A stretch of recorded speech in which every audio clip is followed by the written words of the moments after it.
In the tapestry of life, where every thread holds a story, America in Black and White emerges as a haven for the voices echoing through the heart of our communities. In this podcast, we wade through the rivers of our collective experiences, celebrating the vibrant hues of change brought forth by the whispers of hope and the roars of action.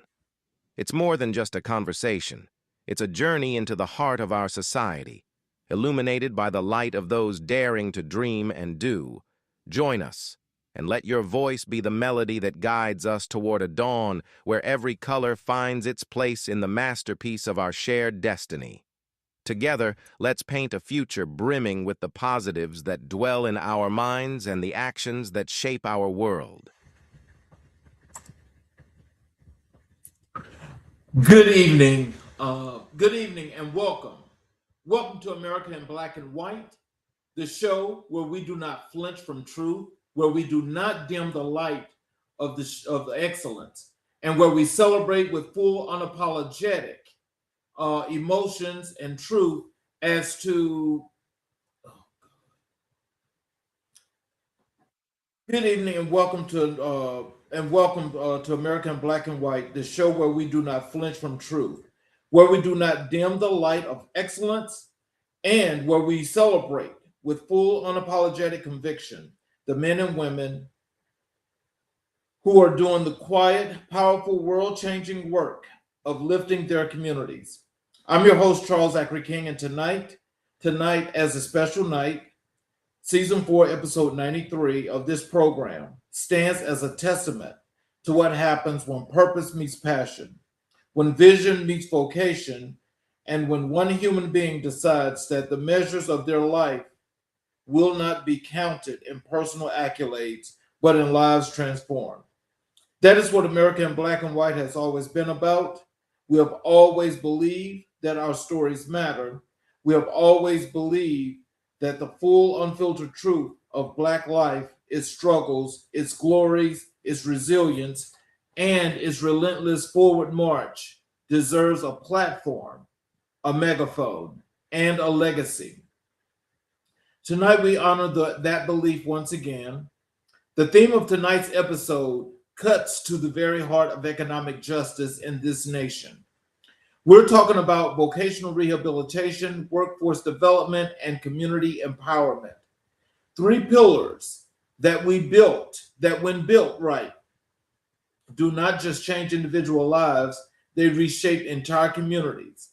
We live in a time when the gap between opportunity and the access is still being drawn along lines of race, zip code, and economic circumstance.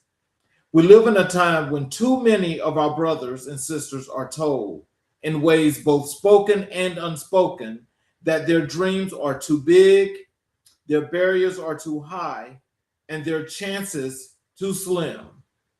But we also live in a time when leaders rise, leaders who refuse to accept that narrative, who walk into the gap and say, "Not on my watch." Tonight, we honor one of such leaders, a man who has spent decades on the front lines of economic transformation, not in boardrooms, but in communities, not chasing headlines, but chasing results. A man driven by the philosophy of those who came before him, Marcus Garvey, Malcolm X, Maya Angelou, and committed to building a future worthy of their sacrifice. And so, ladies and gentlemen, viewers across this nation and around the world, I want you to lean in. I want you to listen closely, because the conversation you're about to witness is not just an interview. It is a masterclass of service, in leadership, and in love for people. Our guest tonight has dedicated his life, his energy, his intellect, and his heart to ensuring that the most underserved among us are not left behind. He is a community champion, a workforce development specialist, a vocational rehab leader, and above all, a man of profound purpose. Join me now in welcoming to America in Black and White the extraordinary Lixon Nelson.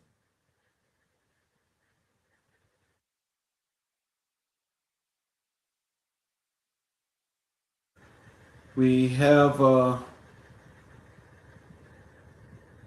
we've got an issue here, ladies and gentlemen. If you give me a second, I can get Lixon on the show.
Ladies and gentlemen, I want to apologize. We are not going to be able to get Lixon on board.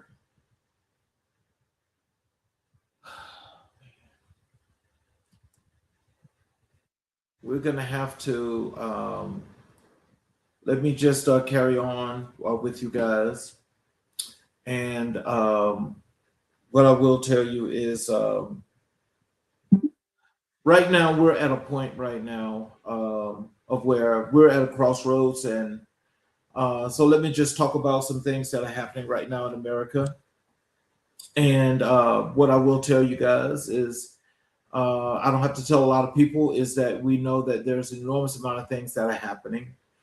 One good thing that's a positive right now at this point is the World Cup is being played. So there are several football teams from across the country that are here. Some of them are facing some backlashes, for political points and things of that nature. But through all of that, in the spirit of competition, it means one thing, and that is for people to do the things that that they really, really want to do and like to do.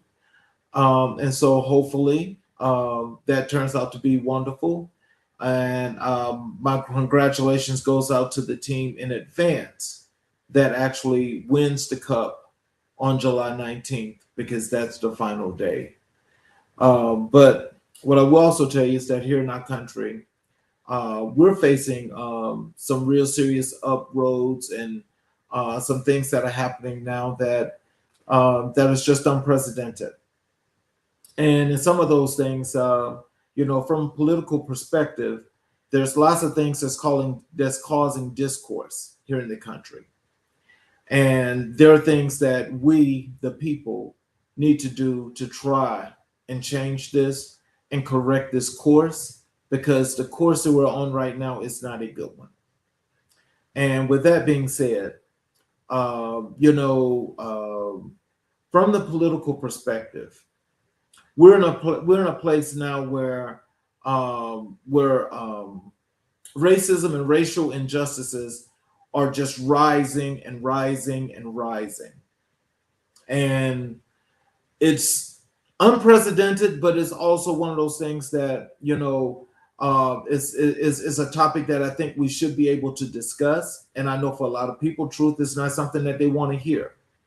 But I think it's right now at this time that I think for those, that feel strongly about the course, the direction of this country right now, that if we continue on this course, I mean, it seems already that the country's at a lost cause. And we're a lost cause because we've got folk that are running this country right now that truly, truly, one, I don't think represent the values of each and every individual in this country, but for those that they do represent, I want to say this to them. Being a repressionist, being oppressionist, and thinking that this country is one that's supposed to be built on white supremacy, you guys have another thing coming, because that's not the way this is supposed to be. Yeah, it's a very sensitive topic, and a lot of people definitely will not talk about this, but I think it's one that deserves to be talked about, because we as individuals here in this country have to realize one thing.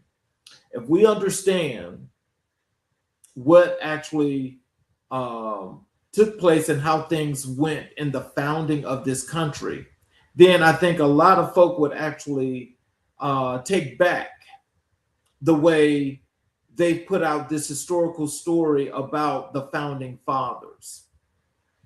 Because, you know, there is this time that we know how this country was built. We also know that with people that are here in this country, we also understand where it took place, where people come from, and also who is who.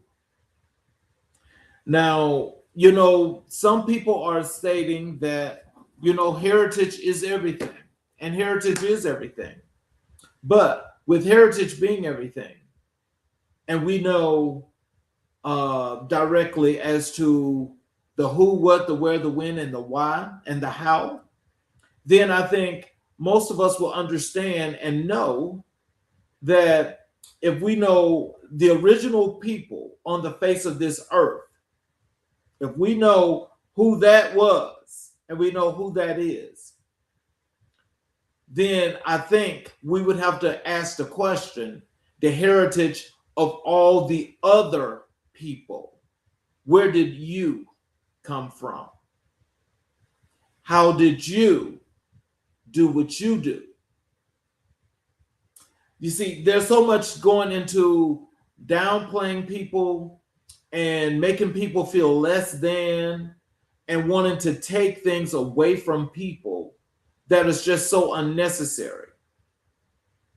We've got a situation now in this country that now it does not matter what states do, because when a state is supposed to have its rights, then if it's not agreed upon by that minority group, they have an ally that actually changes everything that's evoked in the system that's been put in place.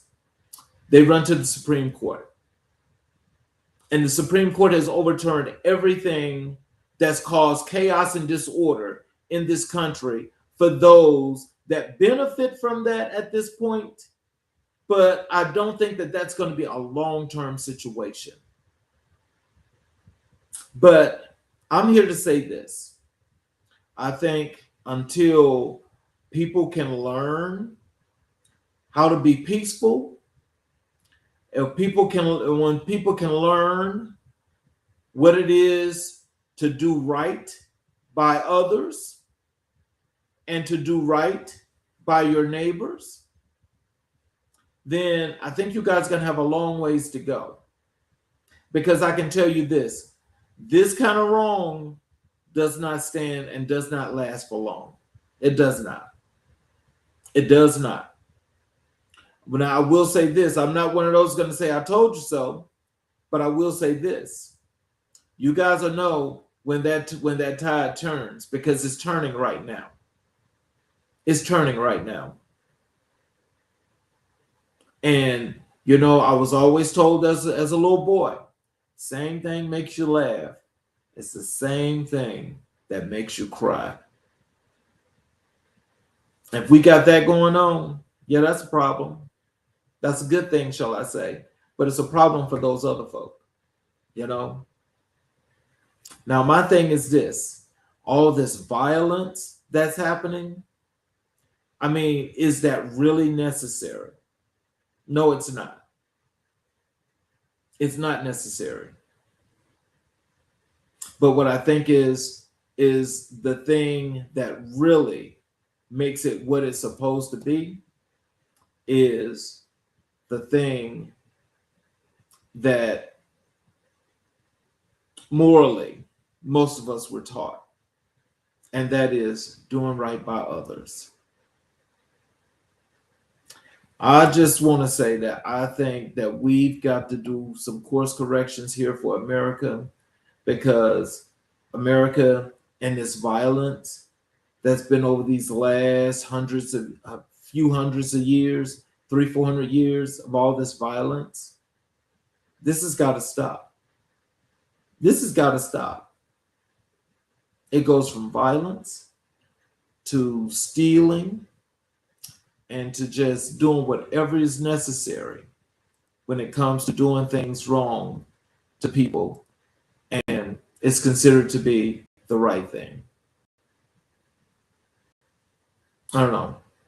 I just wish that that we can all do the right thing, how we need to do it, and how we need to make the course correction here for this country, make it be what it's supposed to be, and to help in the standings in the free world.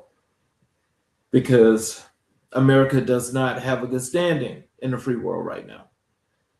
And that's based on the people that are running the country. And again, have to ask the question, why are we letting this happen? Why are we letting this happen? This is the worst thing in the world, but it's happening. I just want to say, and just speaking, this little time here, our guest didn't show for tonight, but, I do think that, there are some things that we can do and should do in order to make things better in this country. I want to ask each and every last one of you to please continue to follow this show, because as the stories that you get that come here from this show, they are authentic, they are real, we're not scripted, and we have people that are doing things that's going to motivate and inspire people in all of these underserved and marginalized communities to help build them and make them as best as they can be. I just want to say, I want to thank you guys.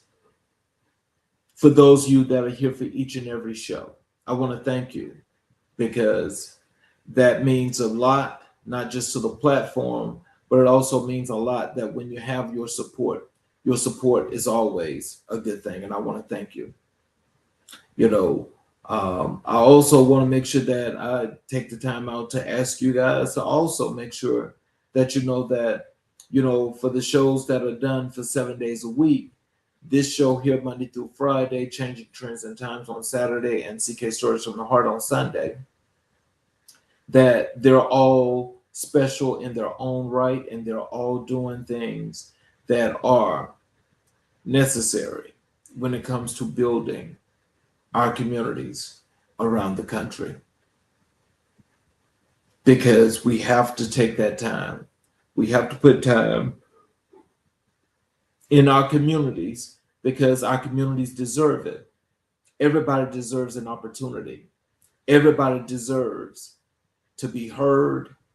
Everybody deserves the opportunity of being the best that they could possibly be, which is why it's always asked and it's always mentioned that entrepreneurship is going to be the best thing in the world, for those that are in underserved and marginalized communities, and for those in Black and Brown communities in particular, because you'll have the opportunity to, one, knowing that the skills and the value that you have, you should know by now you will be able to do your own thing.